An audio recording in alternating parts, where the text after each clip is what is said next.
Hi friends, welcome to me stage YouTube channel. అందరూ బాగున్నారు friends. మేము కూడా బాగున్నాం, మీరు కూడా బాగుండాలని మనస్ఫూర్తిగా కోరుకుంటాం.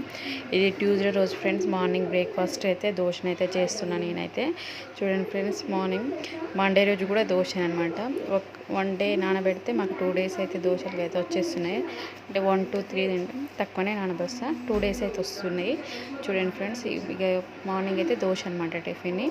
అందరికి దూగా పాలు కూడా కాగబెట్టేసేసాను. బయట పని కంప్లీట్ కాగానే ఫస్ట్ టిఫిన్ చేయాలి.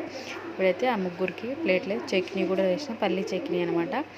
చూడండి ఫ్రెండ్స్, పాలు కాగబెట్టి వీళ్ళందరికీ చూడండి ఫ్రెష్ అప్ అయ్యి వీళ్ళైతే రాధాకృష్ణ చూస్తూ ఇక టిఫిన్ అయితే చేస్తున్నాను అనమాట. మధ్యాహ్నం అనమాట ఇది. లంచ్కి అయితే శనగపప్పు క్యాబేజ్ అయితే వండిన ఫ్రెండ్స్. శనగపప్పు బాగుంది, చాలా టేస్టీగా ఉంది. ఇక అన్నం కూడా వండేసాను మధ్యాహ్నానికి. చూడండి ఫ్రెండ్స్, నైట్ అయితే ఇక అదే ఉంటుంది. నైట్ 5:30 6 మధ్యలో చాలా వర్షం అయితే వచ్చింది ఫ్రెండ్స్. చూడండి ఉరుములు మెరుపులు ఎలా మెరుస్తున్నాయో. విపరీతమైన ఎండలు కొట్టినాయి కదా ఫ్రెండ్స్. ఇప్పుడైతే చల్లగా ఉంది. ఈ వీడియో నచ్చినట్లయితే లైక్ చేయండి, షేర్ చేయండి,